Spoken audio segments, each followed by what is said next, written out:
ವಿಜಯಪುರ ಜಿಲ್ಲೆಯ ಇಂಡಿ ತಾಲೂಕಿನ ಸರ್ಕಾರಿ ನೌಕರರ ಚುನಾವಣೆ ಜರುಗಿತು. ಇಂದು ಇಂಡಿ ಪಟ್ಟಣದಲ್ಲಿ ಚುನಾವಣೆ ಫಲಿತಾಂಶ ಹೊರಬಿದ್ದಿದ್ದು, ಅದರಲ್ಲಿ ಕಂದಾಯ ಇಲಾಖೆ ಅಧಿಕಾರಿಯಾದ ಬಸವರಾಜ ರಾವುರರವರು ಭರ್ಜರಿ ಗೆಲುವು ಸಾಧಿಸಿ ಇಂಡಿ ತಾಲೂಕಿನ ನೌಕರರ ಸಂಘದ ಅಧ್ಯಕ್ಷರಾಗಿ ಆಯ್ಕೆಯಾಗಿದ್ದಾರೆ. ನಮ್ಮ ಮಾಧ್ಯಮ ಜೊತೆ ವಿವರವಾಗಿ ಮಾತನಾಡಿದರು. ಇದು ಇಂಡಿಯಿಂದ ಎಂಎ ನದಾಫ ರವರ ವರದಿ.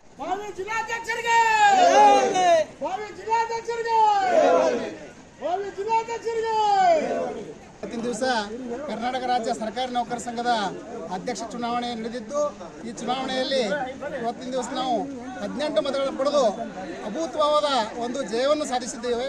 ಈ ಒಂದು ಹೊಸ ಸರ್ಕಾರಿ ನೌಕರರ ಸಂಘದ ಎಲ್ಲ ಸಂಘಟನೆಗಳು ಕೂಡಿ, ಶಿಕ್ಷಕರ ಸಂಘ ಆಗಿರ್ಬೋದು, ಸೊಸೈಟಿ ಆಗಿರ್ಬೋದು, ಎಲ್ಲರೂ ಕೂಡಿ ಇವತ್ತಿನ ದಿವಸ ನನಗೊಂದು ಜಯ ತಂದು ಕೊಟ್ಟಿದ್ದಾರೆ. ನಮ್ಮೆಲ್ಲ ಡೈರೆಕ್ಟರ್ಗಳು ಕೂಡಿ ನನಗೆ ಜಯ ತಂದು ಕೊಟ್ಟಿಗೆ ಅವರಿಗೆ ನಾನು ತುಂಬವಾದ ಅಭಿನಂದನೆಗಳನ್ನು ಸಲ್ಲಿಸ್ತೀನಿ. ಅದರಂತೆ ಈ ಭಾಗದ ಶಾಸಕರು ಸಹಿತ ಪೂರ್ತಿಯಾಗಿ ನನಗೆ ಸಹಕಾರ ನೀಡಿದ್ದ ಅವರಿಗೆ ಸಹಿತ ಹೃತ್ಪೂರ್ವಕವಾದ ಅಭಿನಂದನೆಗಳನ್ನು ಸಲ್ಲಿಸ್ತೀನಿ. ಹಾಗೂ ಎಲ್ಲ ನನ್ನ ಸರ್ಕಾರಿ ನೌಕರ ಬಂಧಕ್ಕೆ ಸಹಿತ ಅಭಿನಂದನೆ ಸಲ್ಲಿಸ್ತಾ ಇದ್ದೀನಿ. ಅಧ್ಯಕ್ಷರಾಗಿ ನಾವು ಆಯ್ಕೆಯಾಗಿದ್ದೆವು. ಅದರಂತೆ ಪರಿಷತ್ ಸದಸ್ಯರಾಗಿ ಬಸವರಾಜ್ ಮೇತ್ರಿ ಅವರು ಆಯ್ಕೆಯಾಗಿದ್ದಾರೆ.